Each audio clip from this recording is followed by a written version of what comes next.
Ciao a tutti, it's Aram, and there's been a bunch of tournaments this year. Hopefully, this doesn't turn out like last time where I tried to record this, where FL just went down in the middle of it. I'm gonna count up until HC23, even if it's not quite 2023. Took place in January of 2024, but whatever. I'll just count that in and whatever happened before. So, Exit on Animation 6 is the first tournament that happened in the year after HC22. And Why Don't Pigs Fly won with Spirit Ghost Tricks. The guy kinda just came in, won a tournament and dipped. And that's fine, but it's a really cool deck. Unfortunately, this is the only top with Spirit Ghost Tricks, I think. And Tiger Soldier also top with Artifact Trap Tricks with Cat. He's not playing Curry Bandit anymore. He was playing the standard Ultra Plant list, except he was playing 2 upstarts instead of the 2 breakthrough skills. Interesting. Next up we have Moral Attack Monthly number 13 with first place Mythic Lures by Plant, who was playing the 3 Blue Eyes, the triple stone build, which is kind of interesting, up until that point, no one really tried playing 3 copies of stone, even if, it's a really strong card if it resolves, but, it risks being dead late game, but, same time, Flammable God is not really that much better. Even, obviously you can search Flammable Guard, but still. Then we have Nyoran with Girgias, Falco topping with Evil Swarms. We have Jazz with Mermals, Chrome Tiger with Evils. This is, in my opinion, the worst deck that has ever topped in the format. Whenever it loads, I'll show it. Then we have Indicat with Mermals, Limorphy with Chainburn, which we try to forget this exists because I don't want people to start playing it. And Molson with Hat. Yeah, we have Evils. Chrome Tiger, not really someone I would consider a great player, so it's all the more impressive that he managed to top with Evils. But the deck has some strong suits. Pretty interesting in my opinion. And yeah, then we have Duelist Crown tournament number 3. Have James Ark, first place spellbooks, and we have Jazz with Mermals, runner up. Then we have Ultra Planta with Artifact Trap Tricks, also Philip Vargas with Artifact Trap Tricks, playing a very weird build. He was playing just 2 copies of Murmulio, 1 Dionia, Hat, with the hands, and also a copy of Star Drawing. Then 1 Beagle Tuck, 2 Maxis, 1 Diddy Crow, 41 cards, main deck TTH and main deck Deep Prison, main deck Finish Chain, not the most conventional of lists, let's just say that. Then we have Nyaren with Girgias, Girgia hands, Bujin, extra power with Bujins, Simon Pusteno with Girgia hands, and just Griffin with Madolce artifacts, with the instant fusion, really neat deck. And in terms of metagame trends, you can see that we have Breakthrough Skill, Soul Charge, and Maxi as usual as the most common main deck cards. There's really nothing that interesting besides the fact that there were 11 Yurgia players playing and 12 Mermal and Artifact Trap Tricks players. This tournament was attended by a shitload of people, 44 people. So yeah, a bunch of them I am assuming were new people. I could check, but can't be bothered to right now. Yeah. Also, just remember that I have a full promo, but if I'm looking at just the, for the purposes of this video, it's not really interesting. And that's not kind of the point of this video, to go into every deck that was played. Anyways, We have exit on elimination. I won that. Oh no, I got second place. Sorry, I was confused with another double elimination bracket tournament. Yeah, Karakuri Geargias, but I got second place with Geargia Karakuri, but at the same time, this was an 8-player tournament, so I'm not particularly proud.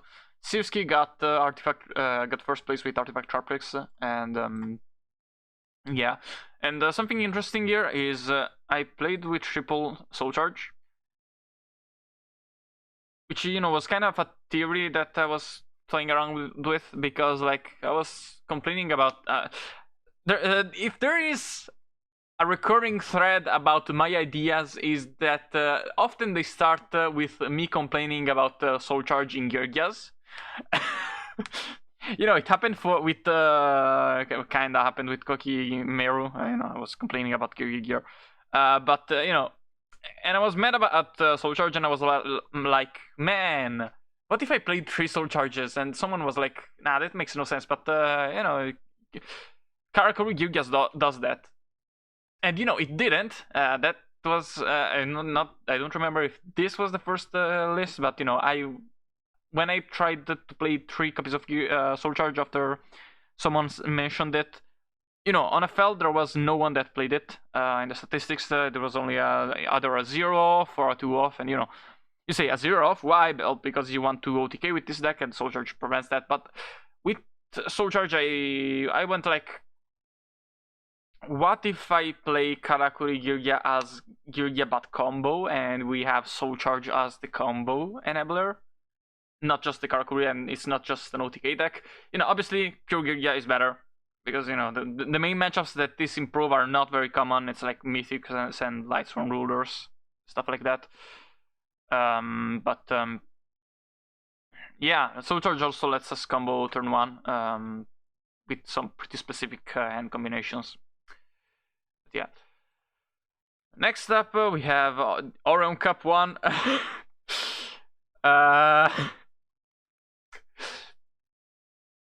Maybe I will make more. I'm not planning to particularly right now. Like, maybe if they have prize money attached, but But an interesting fact is that Ultra Plant did not top. I am gonna say that I did not make the brackets like this on purpose, but I feel like it would have been acceptable to do. Ultra Plant faced off against the guy that was playing Zombie World Artifact Traprix, which is kind of an issue when Plant was playing Mythic Rulers. Yeah. But this guy was playing Zombie World plus Super Poly in the main deck with Artifact Traprix card. And surprisingly, Extra Power won with Woojins, considering this is supposed to be a terrible matchup, especially since he wasn't even main decking DD Crow at the time. Yeah. So yeah, that happened. Then we have Moral Attack Multi number 14, and this is the last one I have loaded already. This was won by Ultra Plant with Mythic Rulers again. Then we have Just Griffin again with Madochi Artifact. Extra Power again with Bujins. Tiger Soldier again with Artifact Trapex. Indicat again.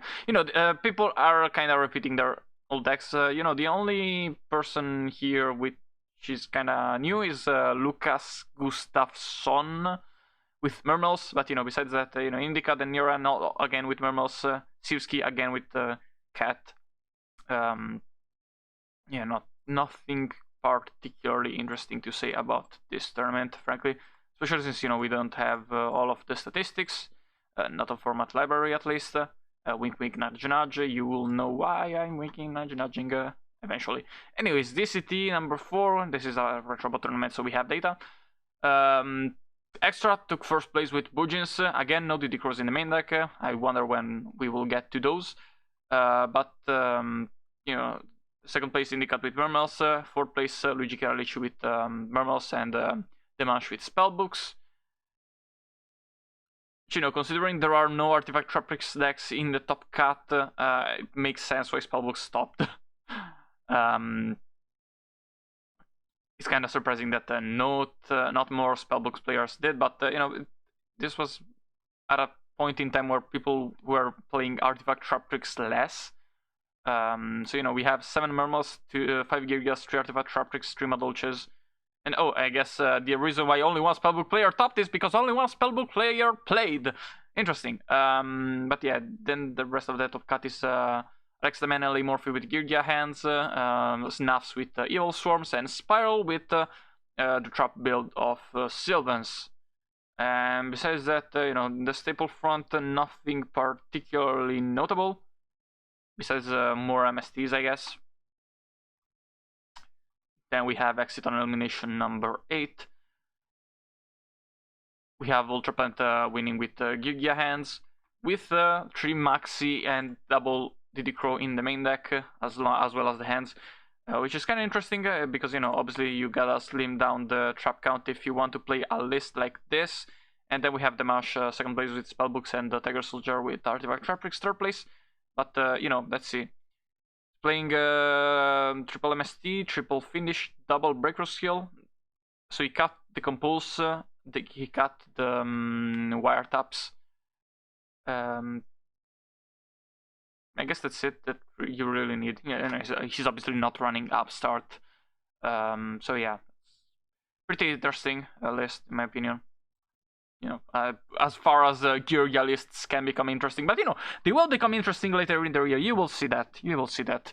But next up we have Mortak Monthly number 15 with first place Mermals, second place Ultraplant with Spellbooks. Sorry, first place Indicat with Mermal. You know, Indicat, old friend of mine, pretty much. He's a monster. You know, he's probably the second best player to have played in the format after Ultraplant. If not second best, then you know, top 5 for sure. Even in my statistics. Then we have Danny with Infernities. Interesting seeing Infernities. This, you know, one of the, you know, people don't really play Infernities much anymore. Let's just say that. Then we have Yom with Girgias, Extra Power with Boojins, Alex 0000 with Evil Swarms, with Katos and O-Lantern in the main deck, and you know, a lot more. You know, he's playing Upstarts and he's not playing nearly as many trap cards as usual, which is kind of interesting. Then we have Blab with Firefist Kokimeru, Girgia with Niran with Girgias, and yeah, nothing else much to say here. Duelist Crown tournament number 5 with 29 players, so that interesting to see. I'm interested in seeing the data. I should try to speak more fluently. I'll try that for a little bit now. First place, Demash, Spellbooks. Second place, Niran, Spellbooks. Also in top 8, Seimo Pusteno with Spellbooks. We have 4 Spellbook players, 3 of them topped. We have 2 Farfist Artifact Traptrix player, which, you know, considering FL's representation, I'm not sure whether one of them is, or even both of them are really that. And only 1 Artifact Traptrix. I wonder why 3 of the 4 Spellbook players stopped in this tournament. When, you know, okay, this one this is counted as first Artifact Traptrix, but you know, there's no artifacts, so there's 1 or 2 Artifact Traptrix decks in the entire tournament. So you know. Interestingly enough, there's another deck that is counted as Fist Traptrix. I think all 3 of the Farfist decks in the tournament are without artifacts. I think, if I'm remembering correctly. But yeah, and then we have Limorphy with topping with Chamber, Extra Power with Boojins, which, you know, interesting that he got to top 4, but you know, obviously he wasn't winning the tournament when 2 of the top 4 players were Spellbooks. And then, you know, we have Devastated with Girgias, Snuffs with Firetrix, and Spiral again with Trap Sylvans. in terms of staples, you know, still, I guess, you know, it's interesting to see more finished chains than breakthrough skill, but you know, it's kind of expected when there's no Artifact Traptrix players in the tournament. You know, they're not keen on playing finished chain for obvious reasons. Yeah, Moral Attack Monthly number 16. I guess this bracket is fucked. We have Falco first place with Chaos Bujins. As usual, Falco has got to play BLS in every deck, and apparently he's playing also Firefist Bear in Bujins. But you know, the triple DD Crow in the main deck, pretty innovative. I'm not seeing extra power here, so. Then we have second place Bankman W with Girgias. They won 1-1 with Girgias again, and me with Artifact Traptrix. I think Suzuki complimented me later on, a couple of months later, because I was playing Instant Fusion in Artifact Traptrix, and that's creative, I guess. You know, the reasoning for this was I wanted a way to make Dweller turn 1 versus Mermals. I never faced Mermals, so yeah, that never came up. But you know, it's a fun tech card. I'm a big fan of Instant Fusion into format, but you know, I wouldn't really recommend it to someone looking to play something conventional. Then we have Ultra Plant with Artifact Traptrix. I think this is the first time we see the double DD Crow.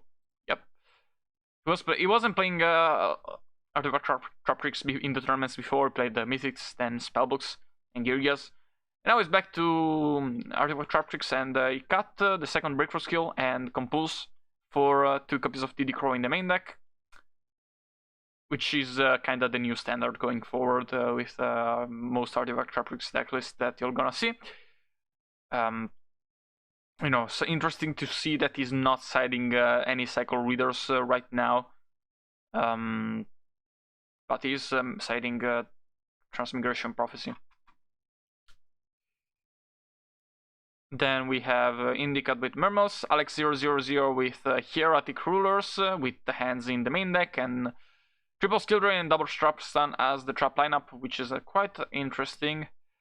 And then we have Blab with Fire Fists, which I'm gonna show off because this was also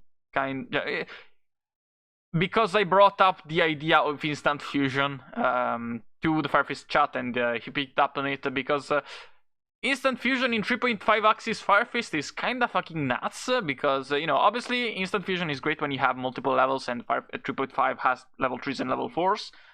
But in this deck, you know, Tanky plus Instant Fusion is a huge combo for the format, at least. You know, you go Tanky, normal summon Spirit, activate Instant Fusion, so you don't die to Crow on the Leopard. Activate Instant Fusion, summon the level 3, make Horse Prince. Horse Prince special summons from the deck Rooster. Rooster adds another copy of Rooster.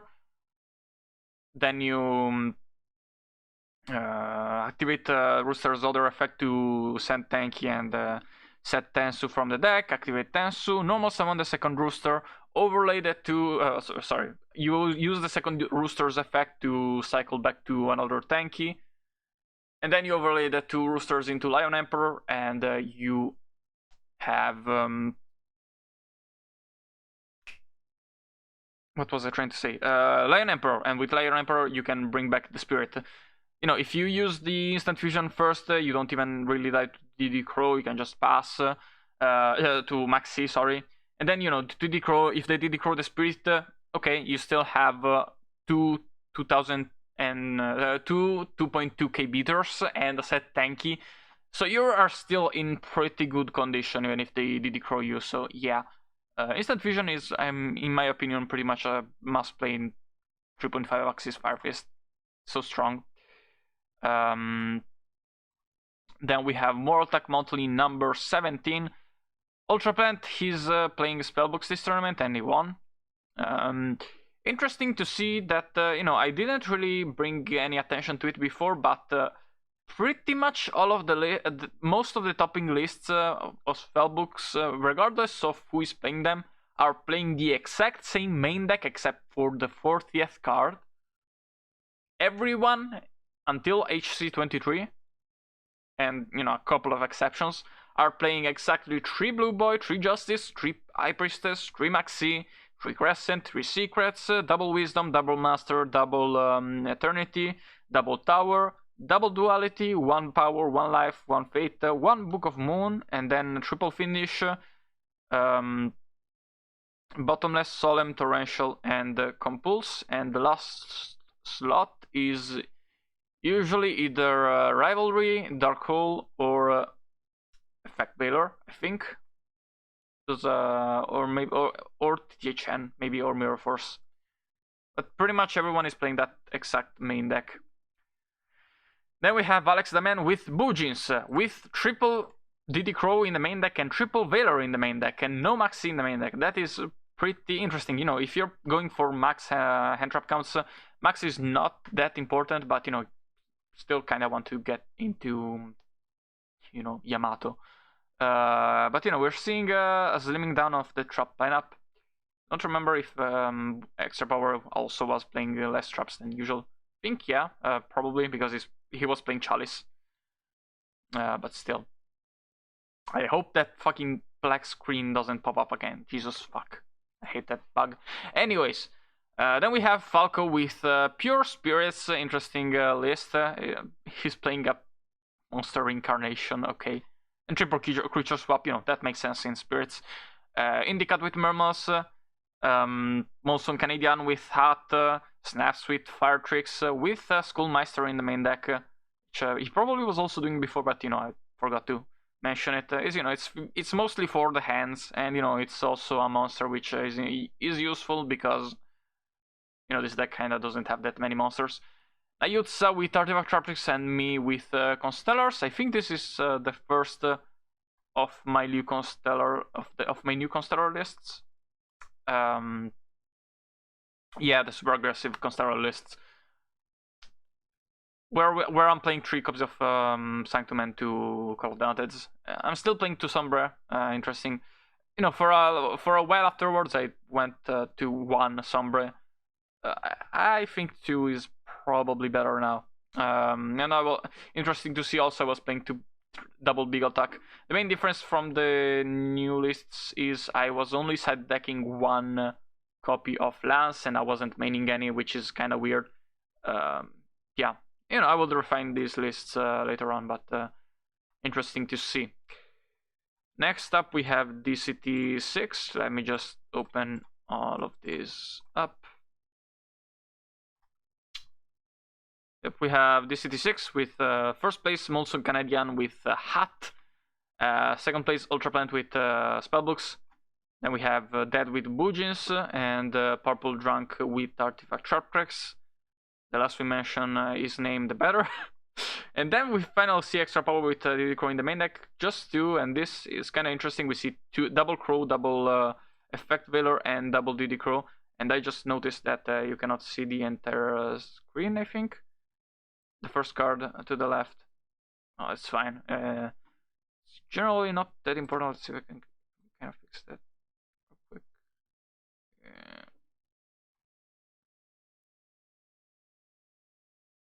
Yeah, something like this. Alright. Impromptu screen fixing aside, we have Indicat with Mermos, Dave 111 with Georgia Hands, and Garen with Spellbooks. He is playing Dark Hole instead of Rivalry, as you can see. Here we see 6 Spellbook players, but 4 Artifact Traptrix players means they aren't getting as many Top Cut slots as before, only 2. Then we have 5 Mermos, 3 Boojins, 3 Artifact Traptrix. Only 2 copies of 2 Georgia players, which 1 made the top cut, and kind of makes sense why 2 Artifact Traptrix players topped with only 2 Georgia players around. Yeah, next up we have Mortal Attack Monthly number 18. Ultra Plant 1 with Artifact Traptrix. Elanite got second place with Mermals. Then we sorry if I'm not commenting much on Mermal list. It's kind of boring. I guess Elenite is playing 2 Undyne, and that's interesting, I guess. Oh, in his main decking Lance. Actually, okay, that's kind of interesting, actually. Main deck Lance is not that common. Also, main deck Upstart is not that common in Mermals. Never mind. Then we have extra power with Spirits, and he's playing Tragedian in the main deck, which is a terrible card, but he won in the top 8 against me because of it. So we still meme about it to this day, and I see he's playing Feng Huang. Okay. Then we have Nicoduto with Infernities, interesting, and he's playing a bunch of traps, not sure why. Daculus with Artifact Trap Tricks, this is the first time that he ever topped. No, only took him almost 2 years. Again, the less we mention Daculus, the better. Falco with Mermals, but his Falco is not just gonna play Mermals. No. He's gonna play whenever it loads. I'm gonna show you, but Tiger Soldier got also top 8 with Artifact Trap Tricks, and I also got top 8 with Constellars, and this maybe one day will load. He's playing Sea Lancer. He's playing Sea Lancer. Come on, load Sea Lancer. And because he's playing Sea Lancer, he's playing Beals because he can make it with controller. Fucking. I was about to pause the recording just. Okay, Sea Lancer. Level 5, Beast Warrior, Water Monster. You can target any number of your banished fish, sea serpent, and aqua type monsters. Equip them to this card. This effect can only be used once while this card is face up on the field. If this face up card on the field will be destroyed, you can destroy one of those cards instead. This card gains 1000 attack while equipped with a monster by this effect. The attack boost doesn't stack. This card is normal in frogs. Not really in Mermals though. So yeah, that's kind of why I wanted to show this list. But this is not the last time we will see Beals in Mermals. Just remember that. Next, we have finally the one tournament I won, the Duelist Crown tournament number 7. I won with Constellars. Second place was Artifact Trap Tricks, Justice Punch, hat. Then Sivsky with also hat. The interesting thing was I had to face Artifact Trap Tricks 3 times to win this out of 4 matches. I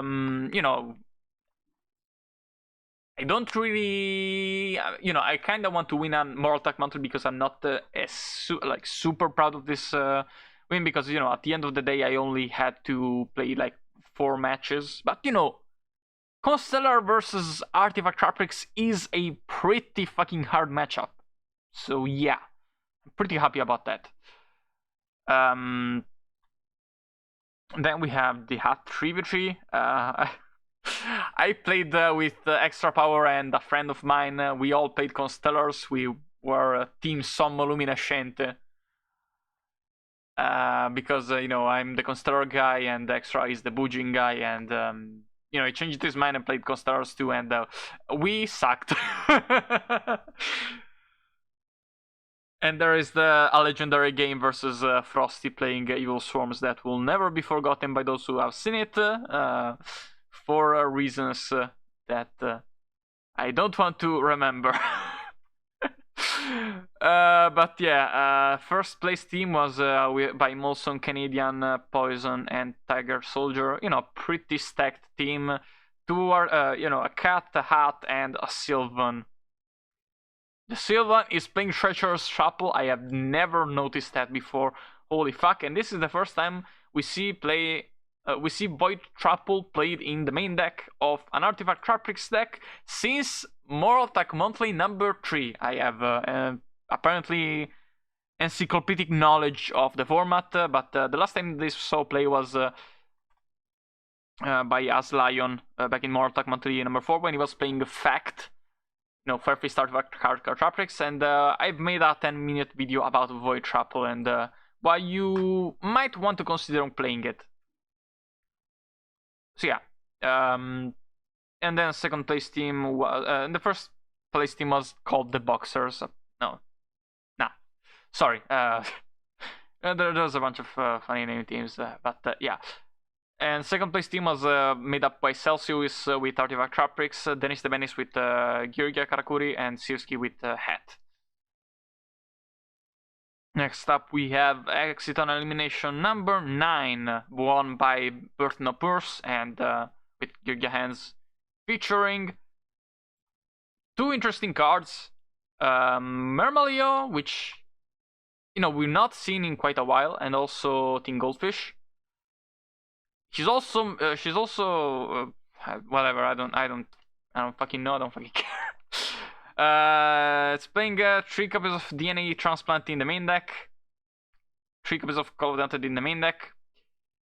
Not the most normal list, but just wait until you see the artifact they're picking in the side deck, and the Evolved Zars for DNA Surgery, even when it's kind of anti-synergistic in Georgias.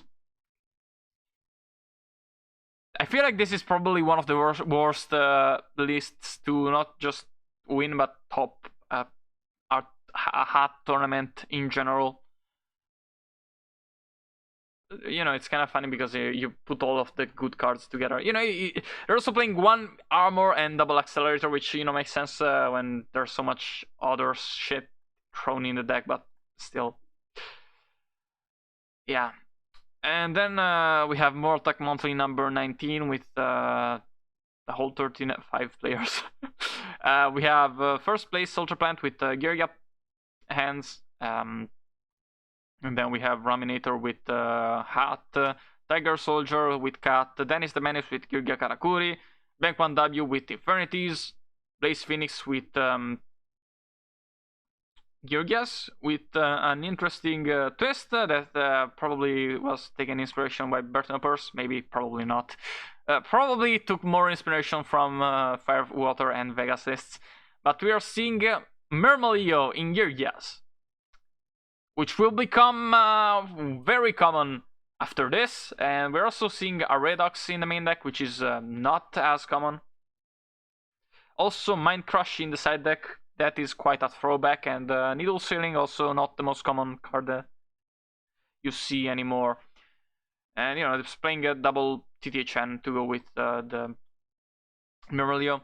Then we have F. Vargas with Heraldic Train, which inspired me later to play Heraldic Beast again.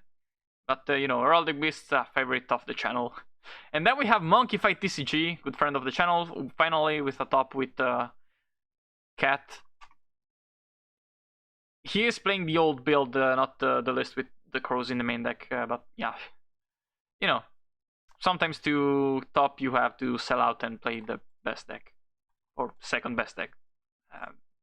I'm still not sure, frankly. I see both Cat and Mermals as the top 2 decks. But yeah, next up we have Moral Tech Monthly number 5, Moral Tech Monthly number 20. Sorry, it's been 30 minutes since I've been recording this straight. Trash Pleb with Georgias with a main deck Mermalio. Then we have Ultra Plant with Cat, Dave 111 with Georgia Hands, Nope with Mermals with main deck Aqua Spirit, which is kinda new, and main deck Phoenix with Windblast, which is kinda old. I haven't seen that in quite a while, and no Maxis in the main deck. Then we have Elenade 12 again with it's kind of weird list with Upstarts and Aqua Spirit now. It's not really weird, it's just a conventional. Oh wait, never mind. I see he's only playing 2 copies of Abyssline. Okay, no, it's pretty fucking weird of a list. Then we have Kizan with Bujins, and this is not the standard list yet, but this is triple main deck, Diddy Crow, triple main deck Maxi. We're getting there. We're getting to the new standard Bujin lists. Then we have Svigi with Georgias with, where have I seen this before? Main deck Mermalio. Interesting.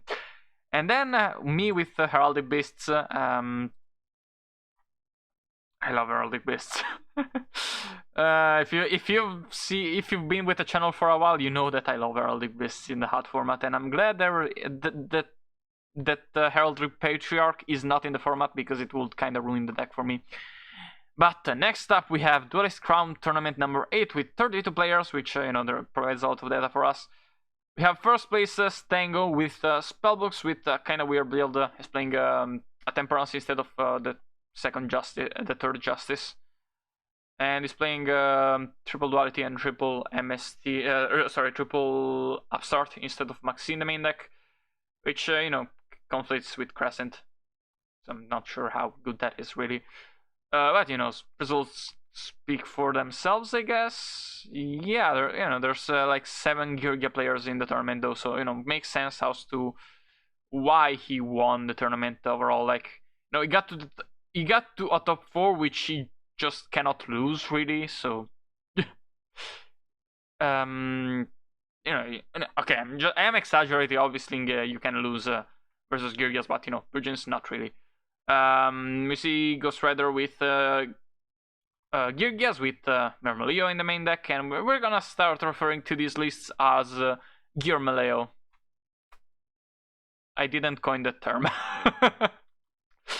Then we have Kizan with Bujins, playing BLS in the main deck, alright, and triple Vanities, alright, and no upstarts, alright.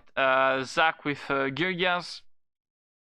Just Geargias, no other monsters in the main deck. Interesting. He's maxing out on all of the traps pretty much, and 40th slot. I guess he went with a Deep Prison instead of the third MST, I guess, and also Book of Moon is kind of fillerish, I guess.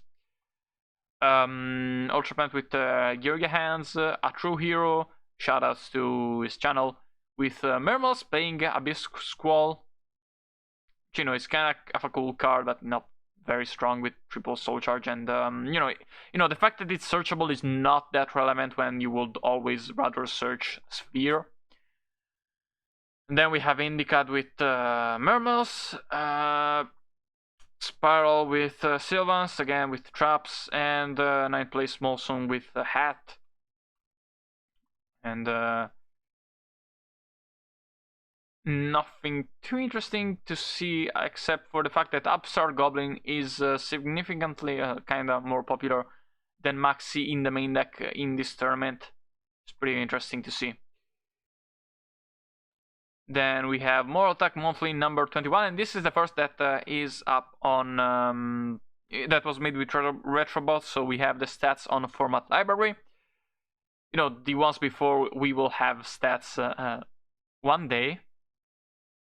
You just wait. Oh my god, I'm sounding like a school shooter with all these. You will see.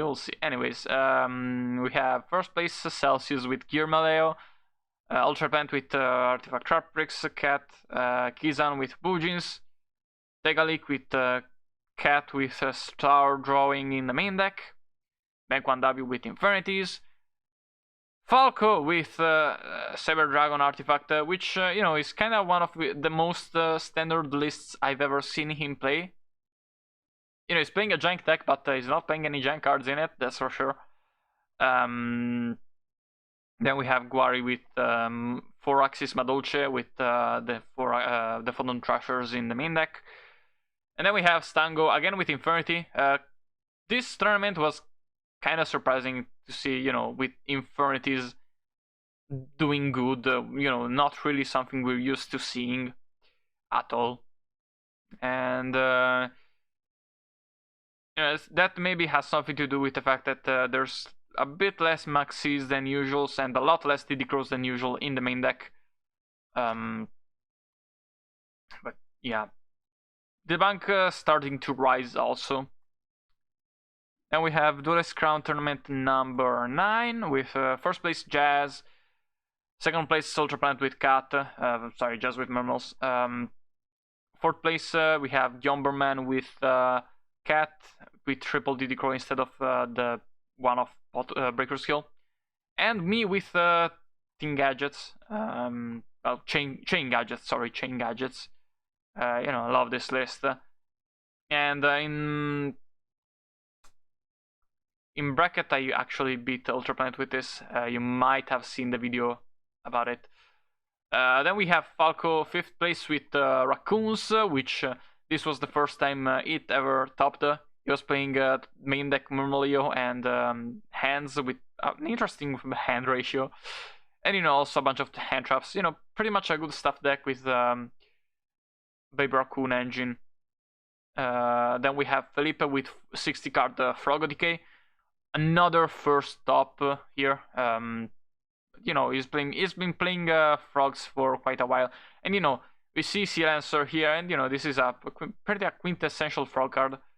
Here is my gadget list, kind of lifted from Firewater lists. I asked Leigh Murphy for help with this one since he's played gadgets in those formats and quite a lot. Whenever 60 card frog loads, I will show it to you. It's not fucking loading. Then we have Molson with Hat and Chamois with Mythic Rulers with double stones and no Phoenix Swimming Blast, only 4 traps, which is interesting. But yeah, here we see Sea Lancer. It's kinda standard, to be honest. It's weird to say this because it's a 60 card deck, but for a 60 card deck, it's kind of standardized. Obviously, there's cards that you wouldn't run if you were playing a 40 card deck. There are 40 card frog lists too. Don't worry about it if you want to play those. But we see a lot of artifact fabrics in that got played, and kind of a weird top main deck cards here. And I think some statistics got fucked because there is no MST in the top side deck cards, which is definitely not normal. And there's less than 10 cards here, so I am assuming that something got bugged here. Next up, we have Mortal Attack Monthly number 22. Only 5 tournaments to go, guys. We have Ultra Plant with Artifact Trap Tricks. We have the first Gravekeeper Rise deck. Let me drink something.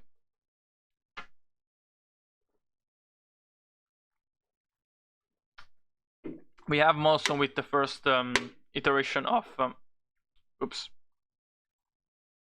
Artifact Gravekeepers. It's kinda weird because it's playing playing Call of the Haunted because of Gravekeeper's Chief, which Chief turns your graveyard immune to Necro Valley, but that is to both players, so it also makes your graveyard susceptible to Crow and Cycle Reader, so it's kind of shit. Especially since Call of the Haunted is dead a lot of the time. So this list got improved big time later on, but it's very impressive that got second place with it still, even with, especially with since this build is pretty beta. Then we have Tegalik with a deck that I have profiled on the channel because I was so impressed with it. It's Nepenthes Control / Plant Artifact Traprex. Then we have Nopen Nop with Mermals, Celsius with Gearmaleo, Jazz with, and he's playing Call of Dante in the main deck, which is also interesting. Jazz with Mermals, Merodicina with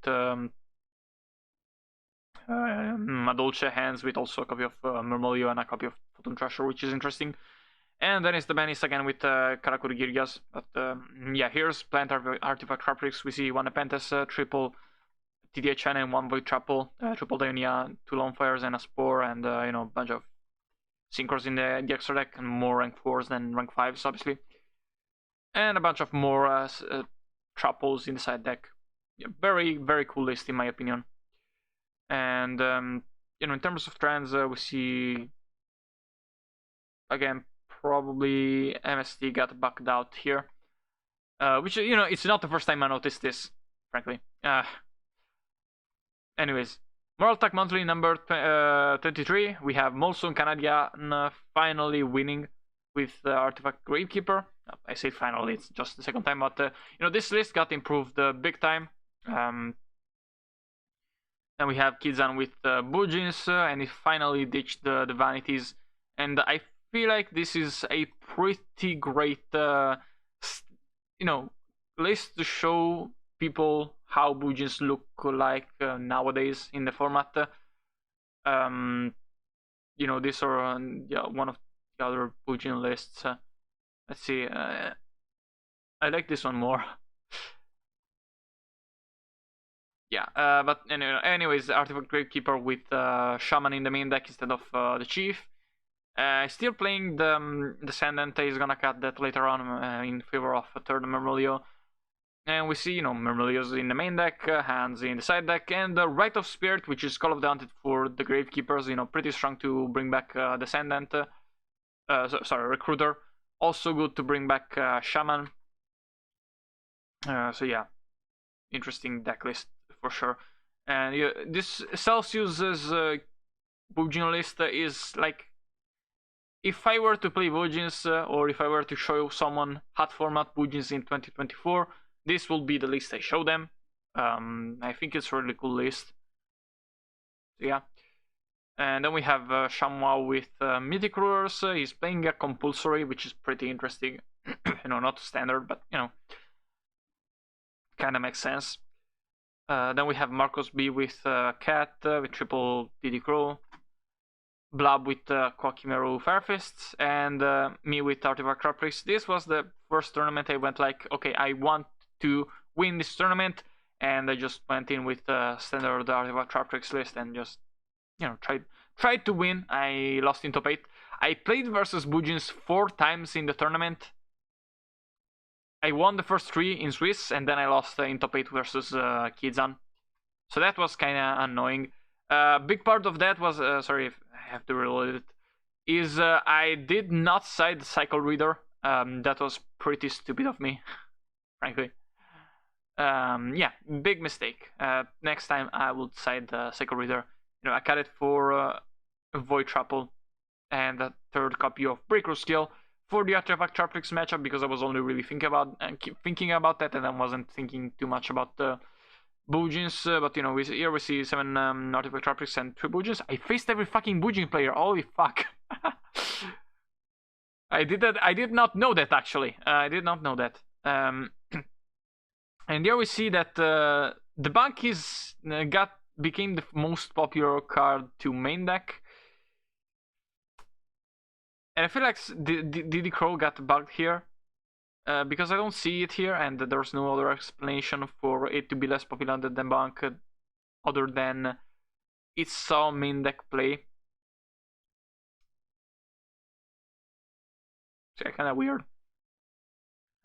I wonder what my statistics say about this. Well, anyways.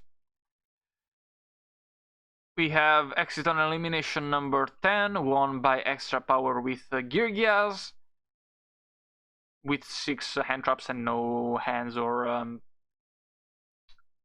fucking Murmillos, just literally 3 of all the best tech cards, the one that got cut to 2 off his wiretap. Kinda cool list, to be honest. And here we see an open up with a new kind of Murmel list. We see double Undyne, but the most interesting part is Dragon Ice, and I've also just noticed that he's playing Deep Prison. I'm getting flashbacks to the spellbook video. Learning to read. Go check that one out. One of my best videos. Yeah, Dragon Ice says it's a level 5. It says when your opponent special summons a monster, you can discard 1 card and special summon this card from your hand or graveyard. There can only be 1 face-up Dragon Ice on the field. It lets you discard your Atlanteans easily during the opponent's turn. So very nice interrupt. And then if it survives, you can make deals with it. Or also Stardust, I guess. So yeah, really nice card. You're gonna see it a bit more going forward. Yeah. Then we have Exit on Elimination number 11. Both Exit on Elimination 10 and also 11 got played while HC23 was running, I think. Exit on Elimination number 11, I'm sure. but pretty much no one played the External Elimination 11. So Mary C won with Spellbooks. And finally, HC23. We have, we covered this quite extensively already. Indicad won with Girga Hands. Then we have Molson Canadian with Artifact Gravekeeper. Fourth place, Spellbooks, Ultraplant, and Sabo Pusteno, both playing the exact same list, which, it's the new Spellbook standard list. Instead of 3 copies of Maxi, and also, the 40th slot, and Compulse, we are playing 3 copies of Diddy Crow and 2 copies of Breakthrough Skill. Which, up until now, Breakthrough Skill was never really played by Spellbooks. Also Diddy Crow, but, Breakthrough Skill makes sense because, we cannot really... It's not enough versus artifacts for Spellbooks. But, apparently it was enough, I guess. I don't know.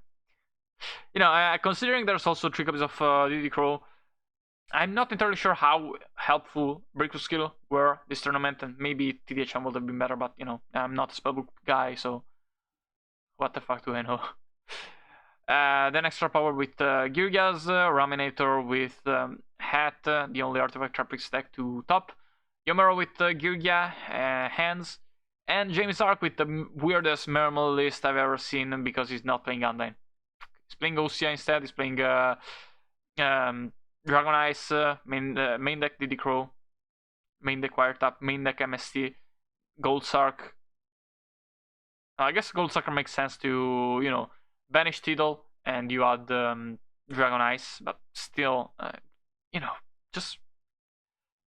I don't get it. He's adamant that not playing Undyne is good. James is also a bit of a troll, so I don't really trust him in saying that. But no, yeah, like Dragon Ice is a pretty good card, and we see here 5 Giga players, 5 Artifact Traptrix players, 3 Mermals, 2 Spellbooks, 1 Mythic, 1 Bujin, 1 Karakuri Girga, 1 Madolche, 1 Madolche Artifact, 1 Artifact Gravekeeper, and 1 Artifact Counterfeit, which almost stopped, which is kind of fucking crazy. Falco's weird ass deck. But here we see that, Maxi and Diddy Crow got main deck so much that the Bank was by far the most popular side deck card. Soul Charge and Breakthrough Skill really popular in the main deck because, Girgas started to play 3 copies of Breakthrough in the main deck just to spite Artifact Traptrix players, I guess. Then we see Call of the Undead really popular also, maybe because of Girgas? I don't know. No, none of the Girga lists here main deck the Call of the Undead. Kind of interesting. Kind of interested to see what played the Call of the Undead. I guess the artifact decks really just, yeah. Yeah. I don't know how to end this video. I'm just fucking tired. Bye!